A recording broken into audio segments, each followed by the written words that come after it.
Hi there, I'm Chouteau, owner of Freedom Body Fitness, and I wanted to do a quick little video. I wanted to talk about number one, getting into a weight loss phase where your body is actually losing weight, and then I wanted to talk about your body weight and weighing in daily and the advantage of weighing in daily. And then number one, just to chat about that, it is one of the number one factors of people who lose weight, habits and things that they do. They do weigh themselves daily because it's a way to hold yourself accountable. The challenge is when you're going through a weight loss phase that there's going to be ups and downs, and psychologically that can mess with people, especially if you're trying really hard and you're not seeing the progress. But first off, I want to talk about a weight loss phase. A weight loss phase is where you are consistent for 3 to 4 weeks consistently around the right amount of calories you're supposed to be eating and eating in the proper way, and your body is losing weight pretty consistent. And it's when you track your food that you're eating and you're eating the right foods, you will get in a weight loss phase. So it's pretty clear. I know a lot of times people think, hey, something's different about me. There's not. That's just, you just got to figure out the things that work for you, and that can be challenging in itself. Weight loss is challenging, but the key is just learning and sticking with it and understanding so you can have perspective. When I'm going over here, I got spreadsheets pulled up here. This is from me back in 2024 when I went on a weight loss phase, and this is how I track. I'm not going to go over calories. I basically want to go through the weight. So you can see I started here at 188 pounds. I don't think anywhere near this is way heavier than I like to be.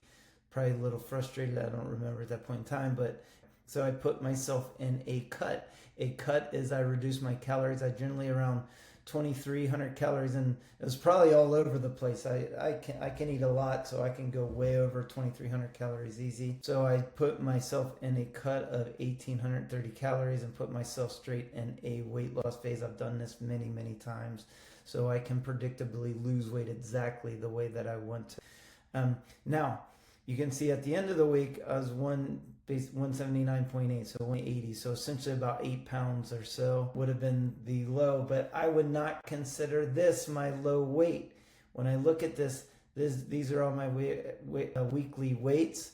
This is my average weight for the week. This is what I consider my weight, not the 179.8. So 183.6 would be the weight for the week. So I would say I lost about 4 or 5 pounds here.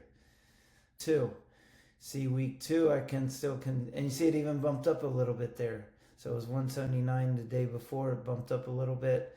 Now back down to 179, 178. But see, I tracked it for the week. Average weight for the week, 178. So I lost about another 4 or 5 pounds, I would say. Now, total, you see you got to 176, and see it went up. This is completely normal, and even look here, I had less calories on that day and it still went up. Makes no sense, but that's just how it is, and I've seen that happen with me over and over again when I go in these weight loss phases, and I've seen it happen time and time when I have clients who are disciplined enough to fill out these sheets, and they learn this as well. It's very valuable. 178.3, another 2 pounds. You can see the weight starts up high, and it's there. It went up a little here, then down, and mine's predictable because I'm very disciplined in what I eat. So I know exactly I know I'm going to get about that 2 pounds every week if I follow it exactly. Doesn't mean every week goes that way, but that's now I'm in a weight loss phase. So now I've been 2-3 weeks to 3-4 weeks in. Now I consider myself in a weight loss phase. My body's consistently eating. I've been consistently eating the calories for a few weeks now. Now my body's in a weight loss phase. So now it actually gets a little easier to eat. So a little easier to lose generally once you get in that weight loss phase. And you can see it say 176 here, 175 here. So we dropped down another 2 pounds. Week 5, you can see 175.2. We got 3,500 calories here. Somebody had some fun on a Saturday. So I overate. Cost me a whole week of weight loss that one day. And that'll do it every time. And I'm very disciplined. I don't eat hardly any processed foods. I probably had some wine. At that point, that's usually when I used to drink wine, and when I drink, I usually eat a lot, chips, whatever else after I have a few drinks. So, but that cost me a whole week's worth of weight loss. 660, I'm still plateaued. And you can see that 3,500 calories affected the whole rest of the next week. And you can see my average calories for the week. I'm not going to get into that. I wanted to talk about the weekly weight. But this is when you weigh weekly, you take these average weights. Now I'm still recovering from that 3,500 calories, just so you can have perspective of what a day does that.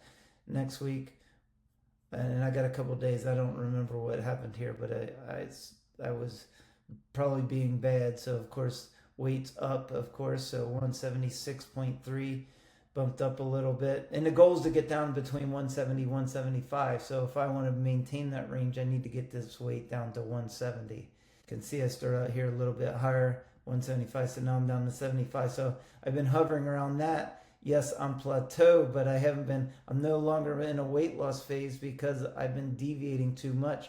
But my body's dialed in because my calories are still relatively staying consistent versus a few bad days.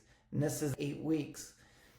You can see a drop down here. You can see I still had a bad day, but this is where the consistency starts to add up. And I probably had this really bad day. I was really frustrated here.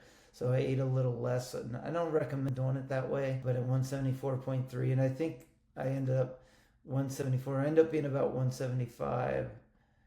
Yeah, 177. And it started going back up again. I'm not tracking using. I mean, I did the same thing, and I'm holding myself accountable.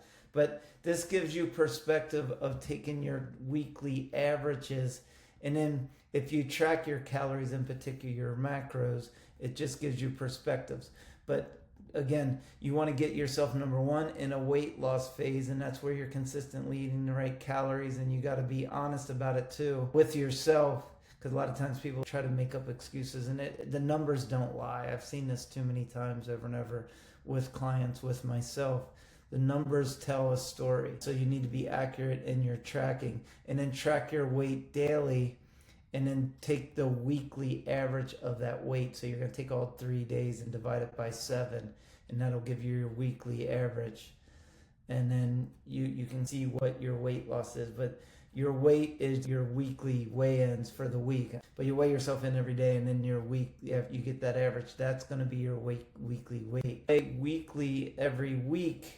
And let's go ahead and look at it. Let's look at week 1, 188.1. Week 2, let's just say it's hypothetically 181.8. Yeah, it's still going down. 178.7, 175.1, 175.1. And actually the average is here. This is the first time I've ever done this. 175.7, 177.4. So it goes up a couple pounds. So 177. But if you weigh in once a week and you're having a bad weekend, you may be in a weight loss phase and you don't know it because you're only weighing in once a week. Now, I understand the psychological effects, so you've got to make the decision if you can handle weighing in daily, because if it affects you too much mentally, just weigh in once a week. That's going to be recommended. But you definitely need to weigh in, because it's very easy to be in denial and not know what's going on. What gets measured gets managed, and that's what these spreadsheets are for, just so you can manage you can look, hey, my calories are off, I need to clean up my calories. Calories is one way. Macros, which is fat, carbohydrates, and protein. I can talk about these things for days. I'm going to stop now. Give me a thumbs up if you think this is helpful, and yep, keep working, keep it up.